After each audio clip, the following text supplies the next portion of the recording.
January 21, 1944. The South China Sea rolled under a heavy veil of cloud and storm, the horizon a jagged line between shadow and fire. Beneath those waters, 200 feet down, the USS Seahorse moved like a steel ghost. Inside, red lights flickered on faces slick with sweat, the air thick with diesel and tension. Men whispered over sonar pings, their breath shallow. Above them, an unescorted Japanese freighter labored north, its holds filled with iron or bound for Formosa, the raw blood of empire. The captain studied its silhouette through the periscope, rain streaking down the lens. Then, quietly, fire 1. Fire 2. Compressed air hissed. The torpedoes streaked away into the dark. Moments later, a violent bloom of flame tore the ship apart. The explosion echoed through the depths like thunder under the sea. According to the U.S. Navy's patrol log from that morning, the Seahorse logged its kill in silence.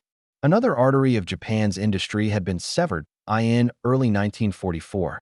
The Imperial Japanese Empire seemed enormous, stretching from Manchuria to the South Pacific, but its power rested on fragile veins of transport.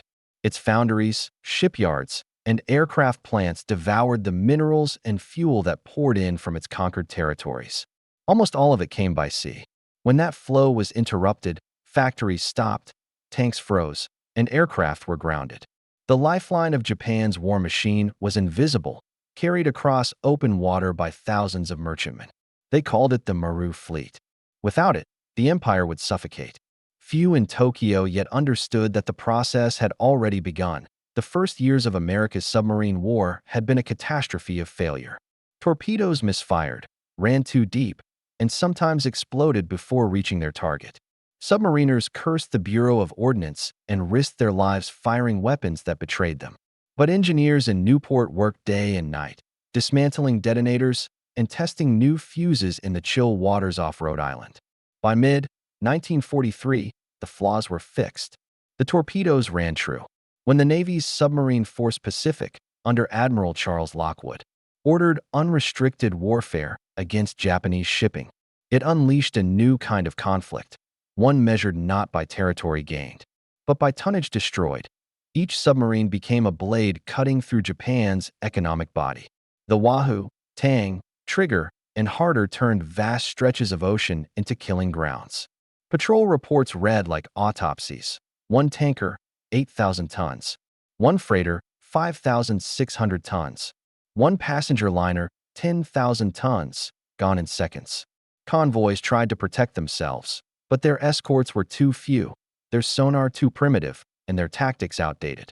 Many Japanese destroyers still relied on pre-war acoustic gear with a range of less than 2,000 yards.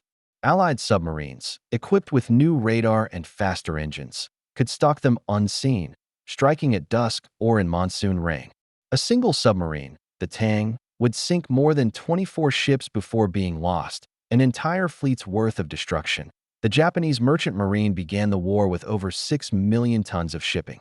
By 1944, half of it had been sunk, or from Indochina stopped arriving. The vital oil convoys from the Dutch East Indies were being annihilated before they reached home waters. In Tokyo, ministers received frantic telegrams from industrial centers. Fuel stores critical, coal reserves exhausted, steelworks idle.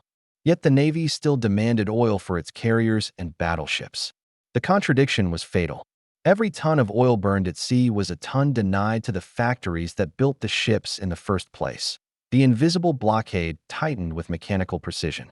Allied codebreakers at Pearl Harbor Station HYPO intercepted convoy schedules and relayed them to Lockwood's headquarters. By plotting coordinates on large Pacific charts, they created what one officer called a map of death. Submarines were sent to choke points, the Luzon Strait, the Bungo Channel, and the approaches to Singapore. Crews would wait in silence for days, their engines cut, listening for the faint rhythm of propellers.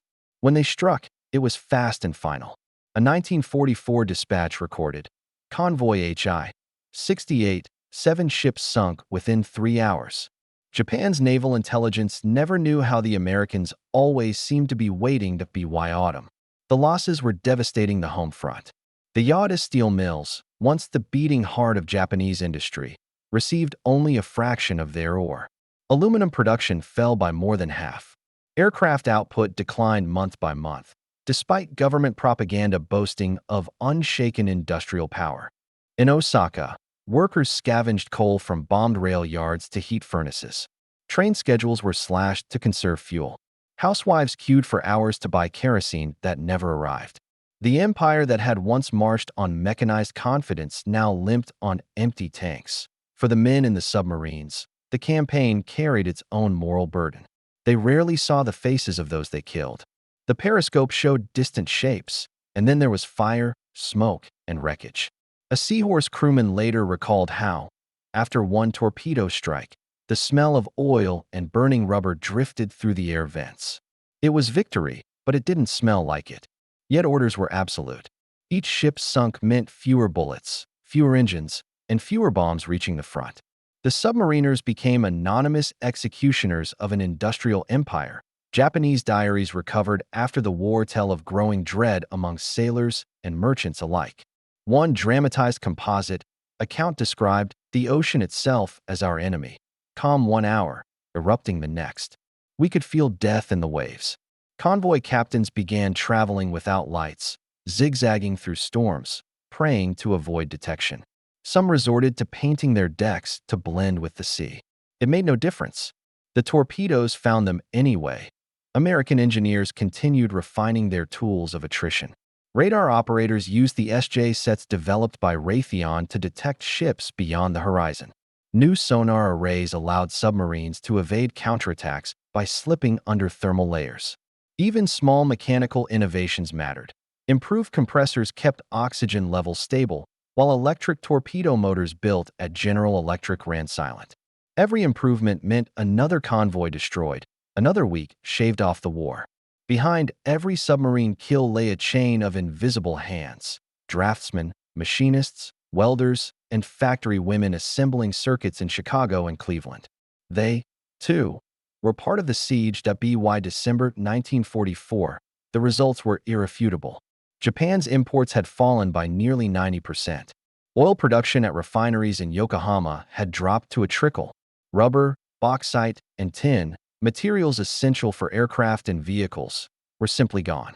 The empire was starving on its feet. Historians would later calculate that by early 1945, Japan possessed fuel reserves for barely 6 weeks of war. The submarines had achieved what fleets of bombers could not. They had stopped the machinery of an empire without ever setting foot on its soil. In Tokyo's cabinet meetings, the panic was unspoken but palpable. Officials proposed building wooden ships, using pine sap as fuel, and even substituting oxen for trucks. None of it mattered. The arteries had been cut, and no amount of improvisation could restore the flow. The once unstoppable machine that had crushed Asia now stood paralyzed, surrounded by the silent sentinels of the deep. And yet, in that silence, something darker was coming. The submarine blockade was only the beginning. Overhead, in the skies above Japan, a new weapon was being prepared, one that would not starve factories but erase them. The empire thought it had faced its worst defeat beneath the sea. It was wrong. The real destruction had not yet begun. The secret that sealed Japan's fate did not lie only in courage or strategy. It was the hidden advantage of science and engineering. The silent revolution that turned America's submarines into the most lethal machines of the Second World War. Beneath the waves, mathematics, metallurgy, and innovation fused into a single, relentless weapon. The Japanese believed their empire was safe behind vast oceans. They never imagined the ocean itself would become the instrument of their destruction. The transformation began in laboratories and factories far from the front. In Groton, Connecticut, engineers at the Electric Boat Company were redesigning submarine hulls with new, high-tensile steel that allowed deeper dives, over 400 feet compared to Japan's 250. That depth advantage meant survival. At Newport News, machinists worked under floodlights to forge quieter propellers that reduced the cavitation bubbles enemy sonar could detect. The Bureau of Ships reported that noise signatures had been cut by 40%, a technical detail, but one that meant life or death. Each improvement made the submarines harder to find and harder to kill. Communication was the next leap. In 1943, Motorola's engineers developed compact FM radios capable of clear transmission even through tropical storms. Before this, coordination between submarines had been painfully slow. Encoded messages were sent hours late and often intercepted. Now, wolf packs could strike in unison. 3 boats could surround a convoy like wolves closing on wounded prey. In one recorded operation off Luzon, the USS Rasher, Redfish, and Spadefish coordinated through these FM sets, sinking 9 tankers in a single night. The Japanese never understood how the Americans seemed to know exactly where their convoys were. But the true game-changer was information. Hidden deep within Pearl Harbor's code-breaking center, Station HYPO, naval cryptanalysts deciphered Japanese merchant routing codes known as Maru. Once broken, every convoy became an open book. Admiral Lockwood's office used large plotting tables covered with colored pins, each representing a convoy departure from Singapore, Saigon, or Manila. Through radio triangulation and intercepted dispatches, American intelligence could predict the location of a convoy within 50 miles. Submarines were sent ahead, waiting in silence.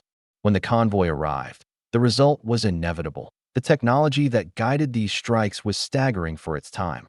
The SJ radar system, designed by Raytheon, scanned a full 360 degrees and could detect a destroyer at 12 miles, even in rough seas. The QGB sonar system used directional hydrophones to track escort ships through layers of water density.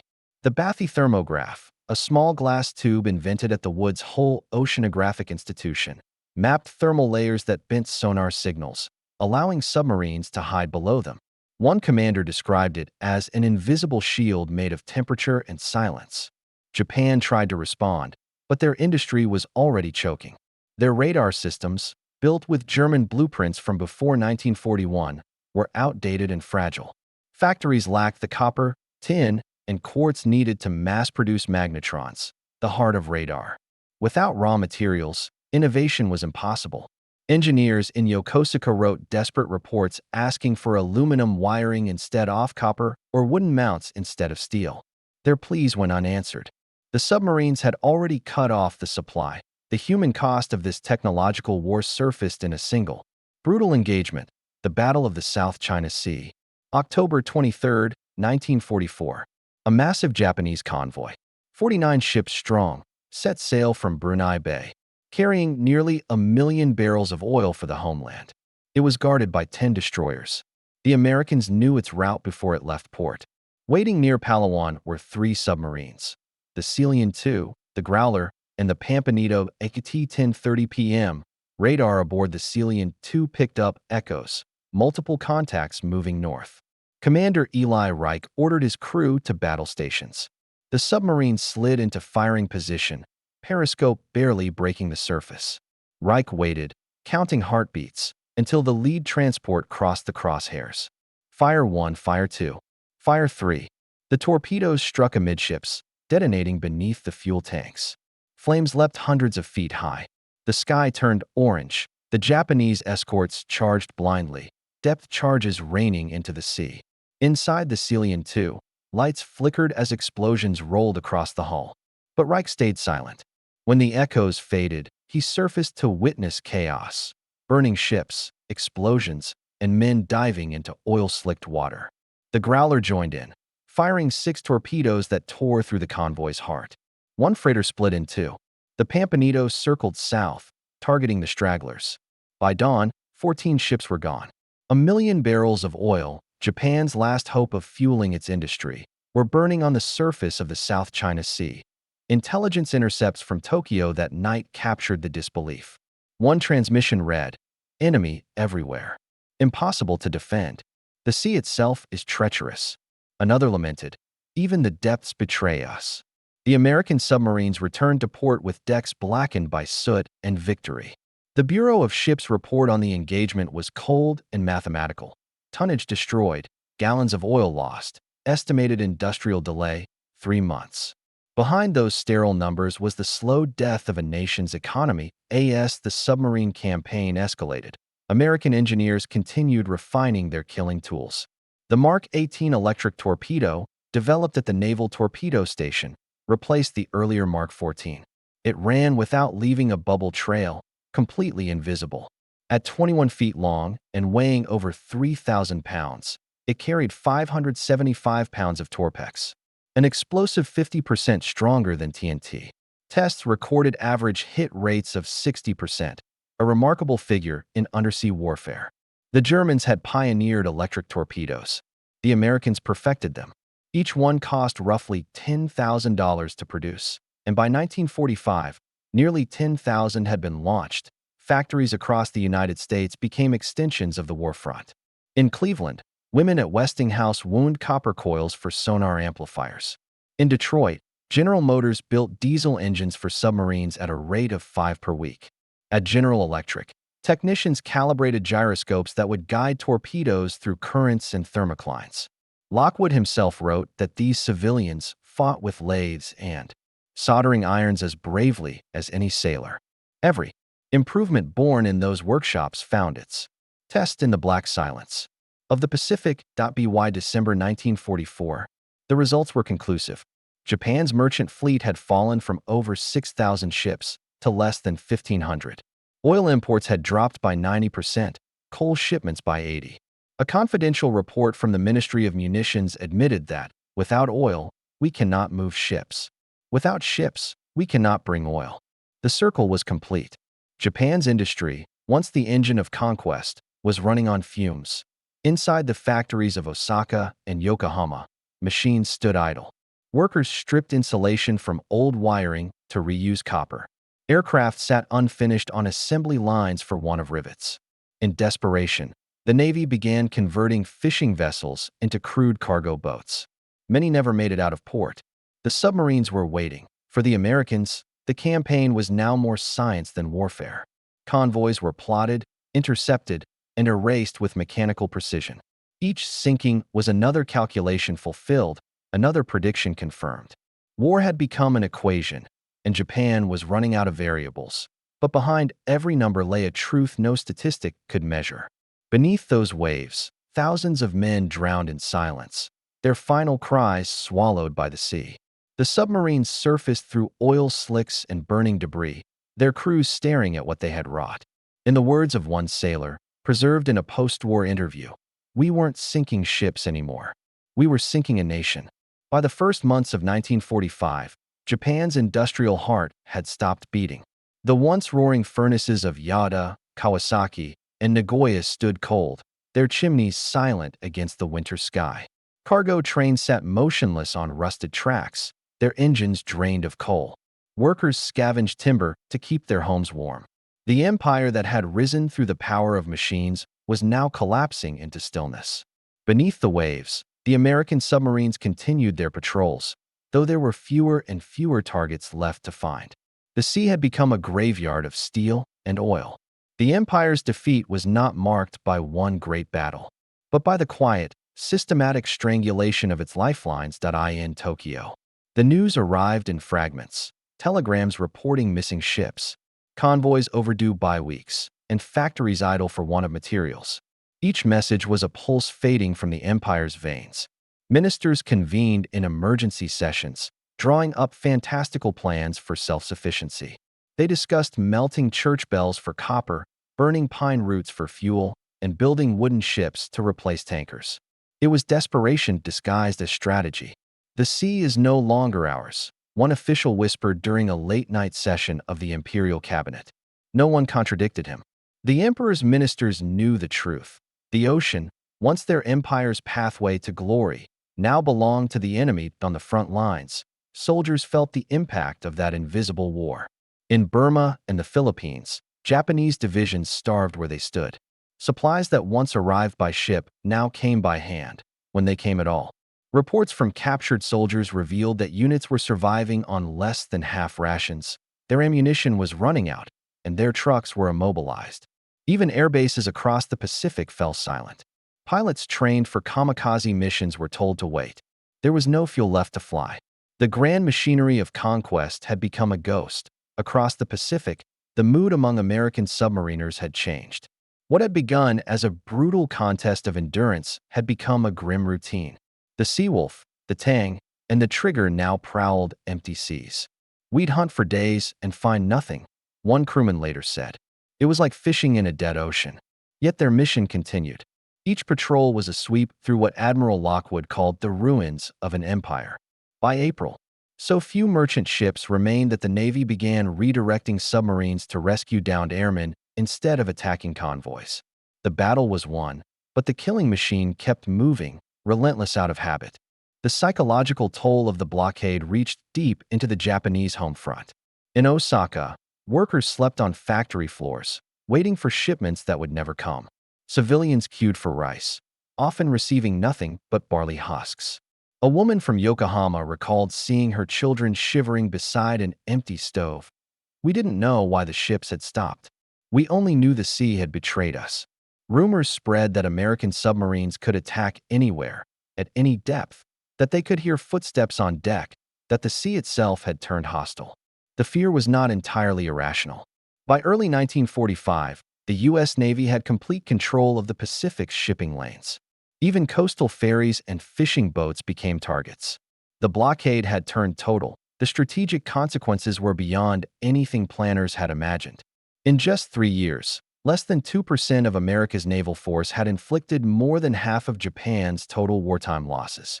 Analysts at the U.S. Strategic Bombing Survey would later calculate that submarines were responsible for destroying 1,178 merchant vessels and over 200 naval ships, by far the most efficient campaign in military history. Economists comparing the figures concluded that Japan's production decline followed submarine sinkings by mere weeks. It was warfare redefined, not through occupation or annihilation, but through isolation. Behind this victory lay not only sailors and commanders, but also the vast unseen network of engineers and workers who had made it possible. At Westinghouse, technicians fine-tuned sonar circuits capable of detecting echoes through layers of thermocline water. At Bethlehem Steel, welders built stronger hulls that could survive the crushing depths of counterattacks.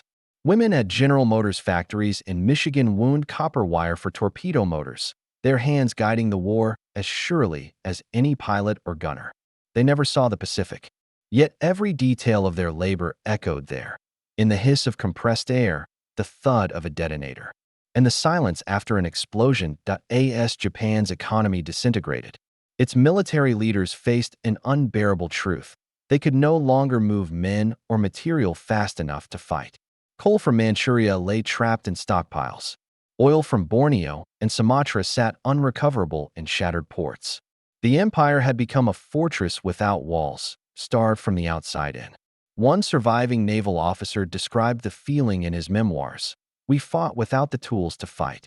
The ocean, once our ally, had turned to glass and steel, and beneath it lurked death." Even as American bombers leveled Japanese cities, the submariners understood that their silent campaign had already decided the outcome. The industrial blackout they had created ensured that the empire's factories could not rebuild, its refineries could not run, and its armies could not march. Japan's strength had been its machinery. Its weakness was dependence. The blockade had exploited that weakness with precision bordering on cruelty. In May 1945, Tokyo received one final report from the Ministry of Commerce.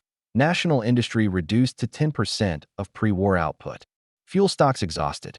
Transportation network inoperable. The cabinet ministers who read it reportedly sat in silence for several minutes. There was nothing left to discuss. The empire had already surrendered in every way that mattered, except officially. The submarines began returning home that summer, their hulls scarred, their crews older than their years.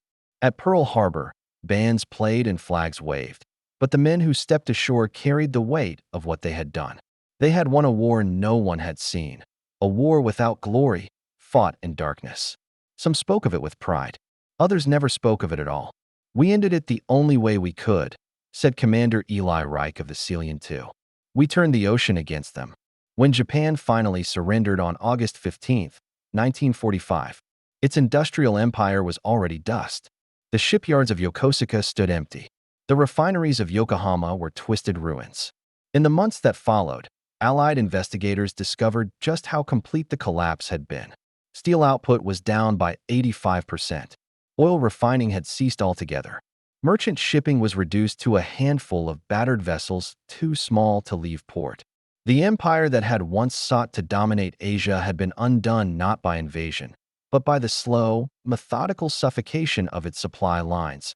The legacy of that silent victory reshaped warfare forever. Strategists realized that the true power of modern war was not destruction but disruption, the ability to choke an enemy's economy before the first bomb fell. It was a revelation that guided conflicts for generations. From the Cold War's naval blockades to the precision sanctions of the 21st century, the lesson remained the same. Nations live and die by their logistics. For Japan, recovery came not through conquest, but through commerce. In the decades after the war, its shipyards were rebuilt, and its engineers were retrained. The same seas that once brought ruin became the arteries of its rebirth. Trade replaced warfare. The empire of force became an empire of industry once again, but the memory of 1944 never faded. The ocean had turned from ally to executioner and back again to teacher. In the final analysis, the submarines did more than win a war. They changed how wars would be fought. No longer would victory depend solely on armies or air fleets.